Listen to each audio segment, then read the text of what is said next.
ராமராமா, சனிக்கிழமை மே மாதம் 30ஆம் தேதி, பராபவ வருஷம் வைகாசி மாதம் 16ஆம் தேதி, சதுர்தசி திதி, மத்தியானம் 12 மணி 59 நிமிஷம் வரை, பின்பு பௌர்ணமி திதி, விஷாகா நட்சத்திரம், மதியம் 2 மணி 26 நிமிஷம் வரை, பின்பு அனுராதா நட்சத்திரம், சிவயோகா, வணிஜகரணம். இன்னைக்கு வைகாசி விஷாகம் மகா புண்ணிய காலம். ராகு காலம் கார்த்தால 9 மணியிலிருந்து 10:30 மணி வரை, யமகண்டம் மதியம் 1:30 மணியிலிருந்து 3 மணி வரை.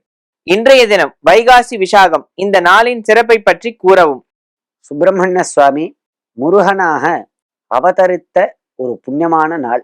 வைகாசி மாசம் விஷாகா நட்சத்திரத்தில்தான் சுப்பிரமணியனாக, ஸ்கந்தனாக, முருகக்கடவுள், தமிழ்கடவுள் அப்படின்னு போற்றப்படக்கூடியதான முருகப்பெருமான் அவதரிச்சதான ஒரு புண்ணியமான நாள். கட்டாயம் இன்றைய தினம் எல்லாரும் முருகனை வழிபடணும். ஸ்கந்தன், குருகுஹன், சுவாமிநாதன், சுப்பிரமணிய சுவாமி, இப்படி பல நாமாக்கள் அவனுக்கு.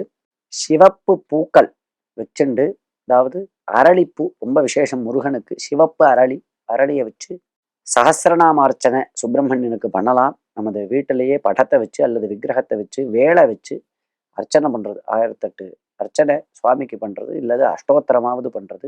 இப்படி பண்ணி தினமாவுல தேனை கலர்ந்து நிவேதனம், சுவாமிக்கு நிவேதனம் பண்றது.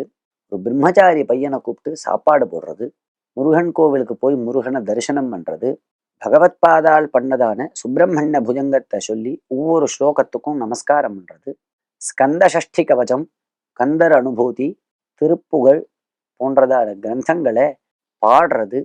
இதெல்லாம் சுப்பிரமணியனுடைய அனுகிரகத்தை பெற்றுக் கொடுக்கும், வம்சம் தழைக்கும். சுப்பிரமணியனை உபாசனை பண்ணா வம்சாபிவிருத்தி ஏற்படும். நல்ல குழந்தைகள் பிறக்கக்கூடிய குழந்தைகள் நல்ல மேதாவானாக, நல்ல அறிவாற்றல் உடையவாளாக இருப்பா. சத்ருபாதையெல்லாம் விலகும். ஏன்னா முருகன்னா சேனாதிபதி, அத்தனை அரக்கர்களையும் ஒழிக்கணும் அப்படிங்கிறதுக்காகவே அவதாரம் பண்ணதான ஒரு அவதாரம் சுப்பிரமணியனுடைய அவதாரம். கெட்ட சக்திகள் எல்லாம் துவம்சம் பண்ணிடுவார் சுப்பிரமணிய சுவாமி. சத்ருபாதையெல்லாம் விலகும். நமது அந்த சத்ருவான காமக்ரோத லோபமோக மதம் ஆச்சரியம் 6 சத்ருவும் சுப்பிரமணியன் உபாசனை பண்ணா விலகும், ஞானம் ஏற்படும். கட்டாயம் இன்றைய தினம் முருகனை எல்லாரும் வழிபட வேண்டும். ராமராம்.